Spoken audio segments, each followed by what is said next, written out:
Sobat sekalian, selamat datang. Kali ini, episode yang akan saya bahas adalah berkaitan dengan subjek hukum internasional. Mengapa subjek hukum internasional ini penting? Karena ini berkaitan dengan istilah yang kemarin sudah saya bahas. Jadi begini, sobat sekalian, kalau kita bicara subjek hukum internasional, tentu kita akan melihat bahwa setiap cabang ilmu hukum, apakah itu hukum perdata, pidana, tata negara, administrasi negara, termasuk hukum internasional, mereka masing-masing punya subjek hukum. Misalnya saya ambil contoh, subjek hukum perdata sudah saya sampaikan minggu kemarin bahwa orang dan badan hukum. Kalau subjek hukum pidana siapa?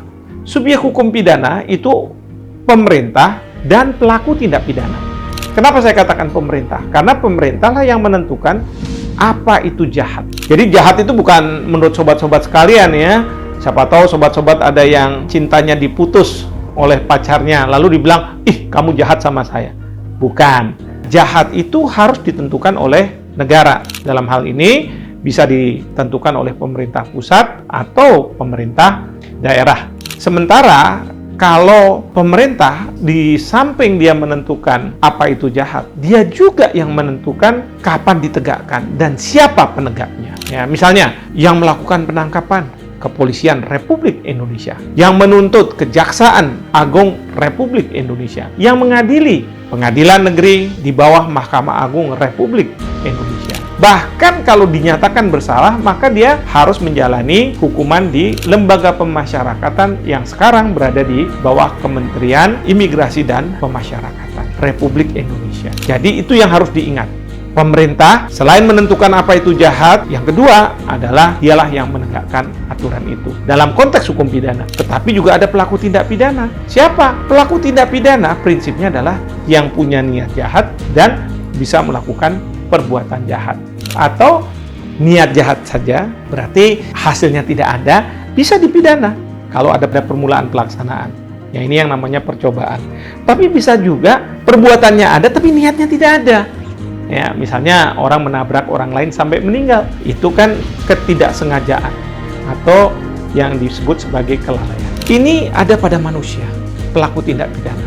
Tapi dalam doktrin belakangan ini tidak hanya manusia, tetapi bisa juga badan hukum. Nah, demikian juga kalau kita bicara dalam konteks hukum internasional. Hukum internasional pada prinsipnya yang menjadi subjek itu adalah negara. Jadi interaksi negara dengan negara. Memang ada subjek hukum internasional lainnya, tanda kutip sebenarnya sebagai pengecualian dari negara. Ini merupakan subjek hukum internasional yang ya sebenarnya tidak sempurna, tidak seperti kayak negara. Kota Vatikan atau Vatican City ini sebenarnya cuma kecil. Tidak hanya di Italia, di kota Roma kecil sekali tempat para biarawan-biarawan ada di sana. Tapi pertanyaannya, kenapa kok ini bisa menjadi subjek hukum internasional? Bahkan punya perwakilan diplomatik dan lain sebagainya. Ini semua karena dalam konteks sejarah hukum internasional, dulu di Eropa itu yang berkuasa selain Kekaisaran Romawi, ada juga yang disebut sebagai gereja. Gereja ini yang diketuai atau dipegang oleh yang namanya Paus. Jadi itu sangat kuat, hampir sama kuatnya seperti Kekaisaran Romawi. Oleh karena itu, dulu itu yang menjadi subjek hukum internasional adalah Paus ini. Nah, tetapi sekarang sudah berubah. Nah, oleh karena itu, meskipun Kota Vatikan itu tidak memenuhi persyaratan sebagai negara, tapi dianggap sebagai subjek hukum internasional. Belum lagi ada yang namanya pemberontak. Tapi pemberontak harus dibedakan antara belligerent dan insurgent. Kalau insurgent itu pemberontak dalam negeri. Misalnya ada masyarakat bilang, saya mau merdekakan Depok. Wah, itu sih ditumpas sama kepolisian, selesai. Ya, dan itu bukan subjek hukum internasional. Tapi kalau belligerent itu seperti rakyat Palestina. Ya, mereka membentuk yang namanya PLO, dan PLO ini berjuang untuk mendapatkan tanah rakyat Palestina yang diambil oleh Israel. Nah, dalam konteks seperti itu, PLO bisa dianggap sebagai belligerent. Ya, konsekuensinya apa sih kalau insurgent dengan belligerent? Insurgent yang berlaku itu hukum nasional. Undang-undang misalnya tindak pidana yang berkaitan dengan masalah pemisahan yang tidak secara legal dilakukan. Tapi kalau misalnya belligerent yang berlaku adalah hukum internasional. Maka para prajurit TNI kita ketika mereka siap untuk berperang, mereka harus diberi pembelajaran tentang yang namanya hukum humaniter internasional. Karena apa? Kalau mereka berperang atas nama negara, mereka tidak boleh asal-asalan, tidak boleh suka-suka. Jadi negara dengan negara kalau berperang ada aturannya. Demikian juga kalau misalnya sebuah pemerintah berhadapan dengan belligerent, ada aturan yang diatur dalam hukum internasional. Nah, ada lagi contoh lain sebagai subjek hukum internasional adalah organisasi internasional. Seperti apa? Perserikatan Bangsa-Bangsa.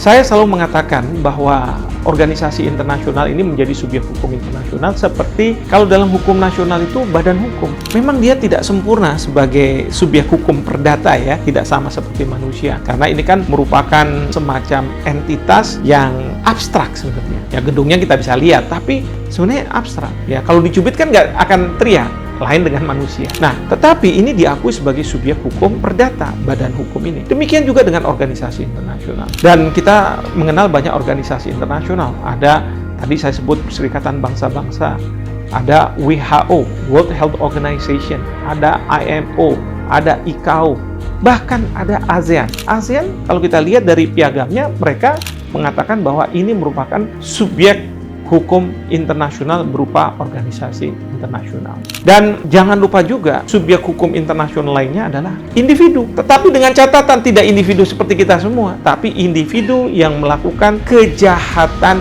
internasional. Apakah bajak laut atau pelanggaran HAM berat. Nah, pelanggaran HAM berat, most serious crimes, itu ya. Itu kan ada 4 ya. Crimes against humanity, genosida, war crimes, dan yang terakhir ada aggressive war. Nanti kita akan bahas mengenai masalah ini. Sobat sekalian, saya bicara tentang negara. Ternyata, negara sebagai subjek hukum internasional itu harus ada kualifikasinya, harus ada syaratnya, harus ada kriteria yang harus dipenuhi. 4 hal. Ini secara kebiasaan hukum internasional yang kemudian dimasukkan dalam Montevideo Convention ya. Jadi biasa itu dalam konteks sumber hukum internasional, kebiasaan-kebiasaan itu menjadi hukum, lalu kemudian dimasukkanlah dalam suatu konvensi. Meskipun tidak banyak yang mengikuti ya, Indonesia juga tidak banyak mengikuti, tapi kita jadikan rujukan. Yaitu 4 hal ini. Pertama, harus ada wilayah, define territory, daratnya. Dari darat nanti laut, nanti udara. Nanti ada materi berikutnya yang akan saya bahas. Yang kedua, ada people, ada manusia-manusianya. Yang ketiga, ada government, ada pemerintahnya. Dan yang terakhir, adanya kemampuan untuk melakukan hubungan dengan negara lain. Jadi, saudara-saudara sekalian, ketika Indonesia menyatakan kemerdekaan, sebenarnya Indonesia pada tanggal 17 Agustus 1945 belum menjadi sebuah negara. Pasti Anda sekalian akan bertanya, kenapa? Karena pada saat itu Indonesia belum mampu melakukan hubungan eksternal. Negara-negara lain belum mengakui Indonesia. Kalau saja pada saat itu ditumpas, apakah oleh tentara Jepang atau kemudian tentara Belanda, maka ini kan cuma sekedar pemberontakan saja. Indonesia sebenarnya baru lahir sebagai sebuah negara yang memenuhi 4 kriteria ini ketika Mesir memberikan pengakuan terhadap Indonesia. Artinya pemerintah Indonesia bisa berhubungan dengan negara lain. Ini menjadi penting. Berikutnya adalah ingin saya sampaikan di sini bahwa ada misalnya 4 kriteria ini terpenuhi, tapi ada 1 kriteria yang tidak terpenuhi. Apa? Tidak punya tanah. Nah, itu rakyat Palestina. Kenapa? Mereka punya pemerintahan, mereka punya penduduk, ya, people-nya ada. Mereka bisa melakukan hubungan dengan luar negeri. Misalnya kedutaan besar Palestina di Indonesia ada. Artinya apa? Kita menjalin hubungan diplomatik. Tapi permasalahannya adalah tanah mereka tidak mereka miliki. Karena saat sekarang diduduki oleh Israel. Maka kita tahu sekarang bagaimana perjuangan rakyat Palestina untuk bisa mendapatkan tanah itu. Dan Indonesia selalu mendukung di belakang rakyat Palestina. Ya, peristiwa seperti Gaza yang Israel marah dengan tindakan yang dilakukan oleh kelompok yang ada di dalam rakyat Palestina, yaitu Hamas yang ingin mengusir Israel. Dan masih banyak lagi peristiwa-peristiwa yang bisa saya ceritakan di sini, tapi mengingat waktu yang ada, saya harus akhiri. Tapi sekali lagi, kalau kita bicara subjek hukum internasional, maka subjek yang sempurna adalah negara. Dan negara harus memenuhi 4 kriteria. Adanya wilayah, adanya penduduk, adanya pemerintahan, dan memiliki kapasitas untuk berhubungan dengan negara lain. Demikian, sobat sekalian, kita lanjutkan di episode berikutnya. Nantikan saya.